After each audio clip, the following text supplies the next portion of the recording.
Turn now to a controversial trade pact between the United States and 8 Pacific nations that until now has remained largely secret. It's called the Trans-Pacific Partnership, or TPP. A chapter from the draft agreement leaked Wednesday outlines how it would allow foreign corporations operating in the United States to appeal key regulations to an international tribunal. The body would have the power to override U.S. law and issue penalties for failure to comply with its rulings.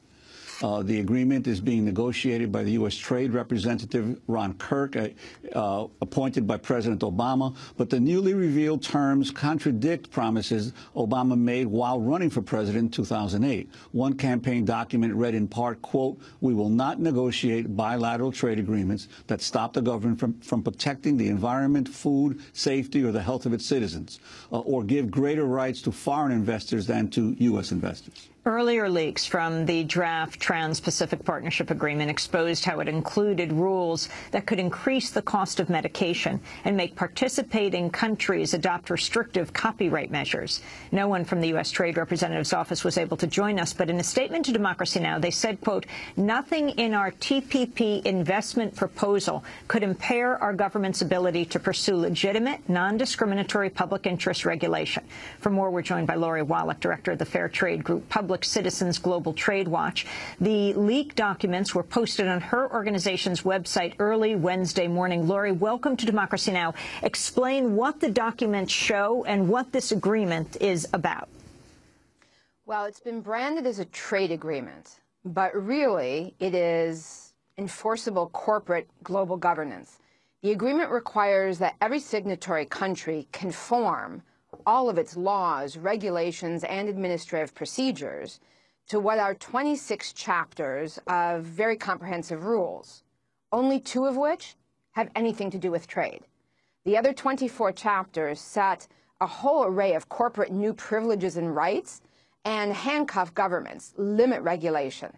So the chapter that leaked, and it's actually on the website of Citizens Trade Campaign, it's a national coalition for fair trade, that chapter is the chapter that sets up new rights and privileges for foreign investors, including their right to privately enforce this public treaty by suing our government, raiding our treasury, over costs of complying with the same policies that all U.S. companies have to comply with. It's really outrageous.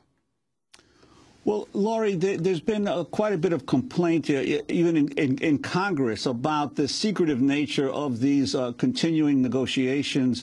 About 600 or so corporate advisors have access to information that even members of Congress don't. Could you talk about how that has come about? Well, this is how you get a text and in a potential agreement that is this outrageous. I mean, this isn't just a bad trade agreement. This is a 1%er power tool that could rip up our basic needs and rights. How that happens is the negotiations have been done in total secrecy. So for 2.5 years, until this leak emerged, people have suspected what's going on because, as you said, under U.S. law, there are 600 official advisors. They have security clearance to see the text. They advise the U.S. position. Meanwhile, the Senator, Ron Wyden, who is the chairman of the Trade Committee in the Senate, the committee with jurisdiction over the TPP, has been denied access to the text, as has his staff, who has security clearance, to a point where this man, who has supported agreements like this in the past, has filed legislation demanding he have the right to see the agreement that he's supposed to be having oversight with.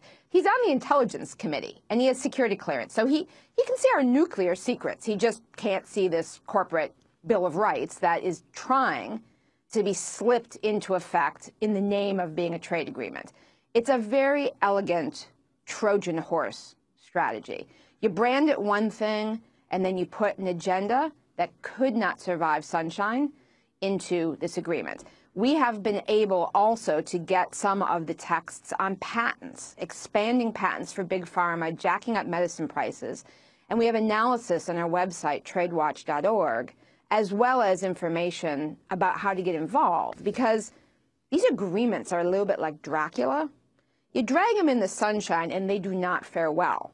But all of us, and also across all of the countries involved, there are citizen movements that are basically saying, this is not in our name.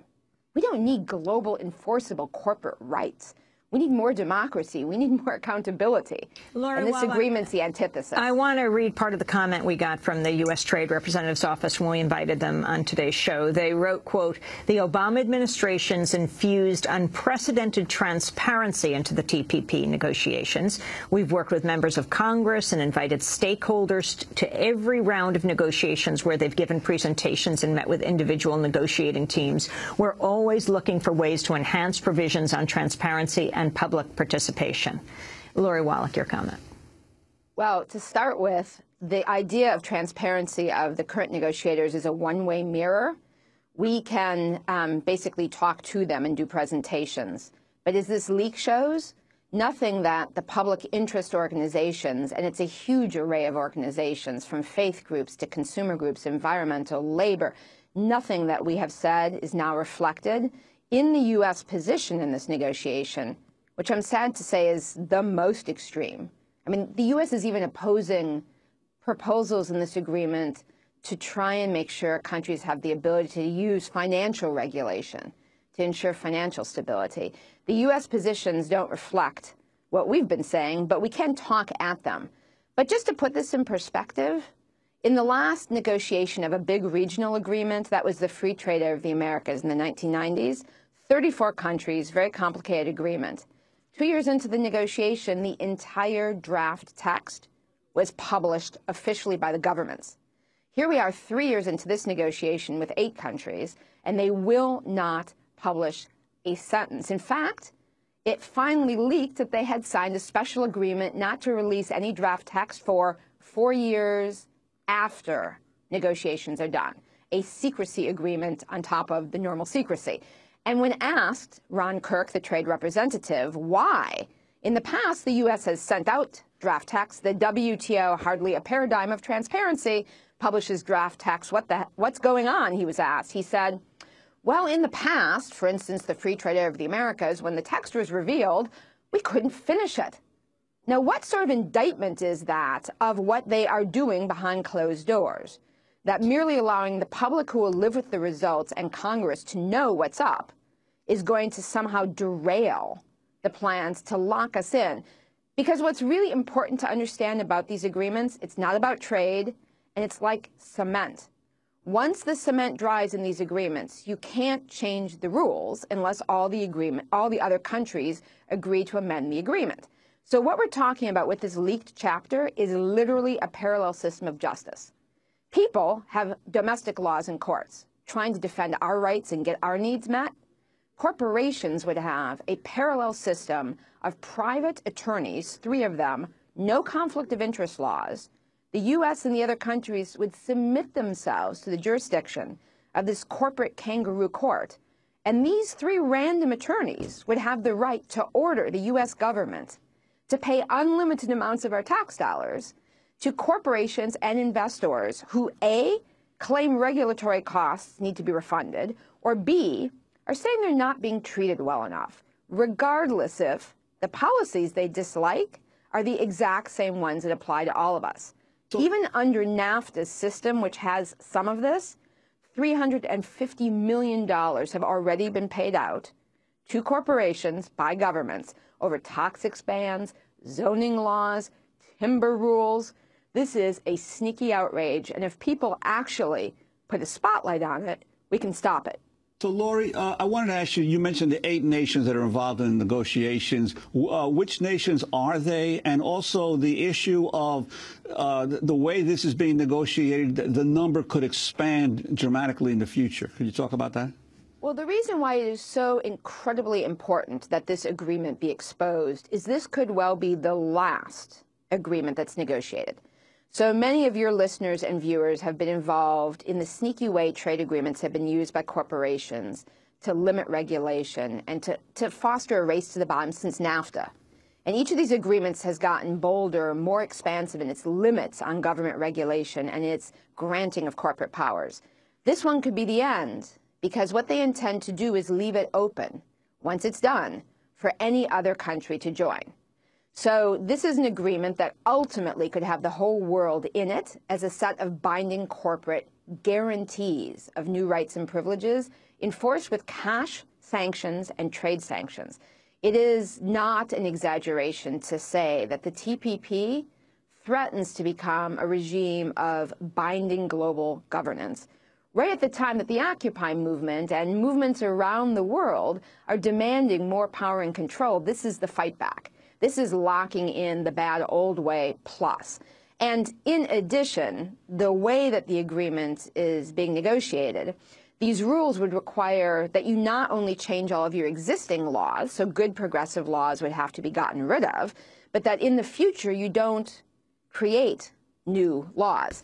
Now, the agreement now includes Australia, Brunei, New Zealand, Singapore, Chile, Peru, and Vietnam, as well as the U.S., plus Malaysia has now joined. And the agreement includes all of the NAFTA-style privileges that promote offshoring, but more drastically, it has all sorts of new corporate privileges. So the right to extend medicine and seed monopolies to jack up medicine prices, even the right to challenge formularies, medicine prescription group buying plans. For instance, what the Obama administration has put in their health reform bill, they are at the negotiating table behind closed doors trying to kill the right to use for other countries. Or the financial rules would have just a limit. Countries aren't allowed to ban risky financial products or services at the same time that we're trying to issue regulations under financial reform. And the agreement even meddles with how we spend our local tax dollars.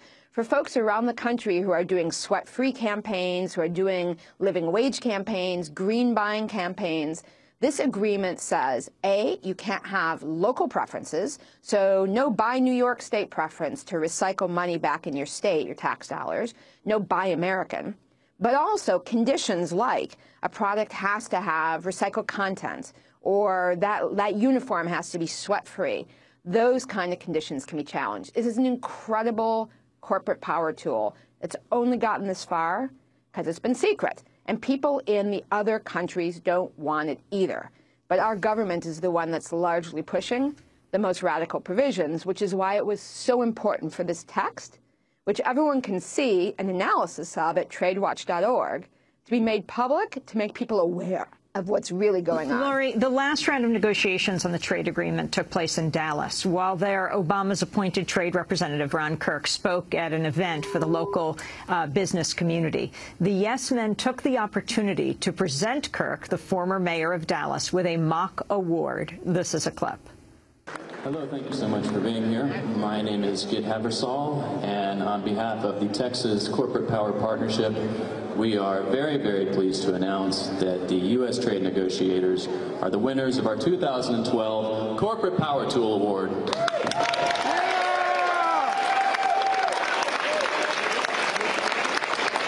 We would like to personally thank the negotiators for their relentless efforts. The TPP agreement is shaping up to be a great way for us to maximize our profits, regardless of what the public of this nation or any other nation thinks is right. The next round of negotiations on TPP are scheduled over the July 4th holiday weekend. Lori Wallach, can you comment on this? And also what I assume would be President Obama's response, if talking behind the scenes, like perhaps tonight when he's going to be at Sarah Jessica Parker's house with raising a lot of money. The financial sector is donating $37 million to Mitt Romney so far. The Obama administration's haul, $4.8 million. That even his own Wall Street supporters are going over to Romney right now. So he would say he is doing better than Romney would in trying to take on these guys. I think that for President Obama, there are two scenarios. One is he has not been on top of what these negotiators are doing. This really has been under the radar. It's so important that the text finally came out because it sends a warning to Congress, to the public, et cetera.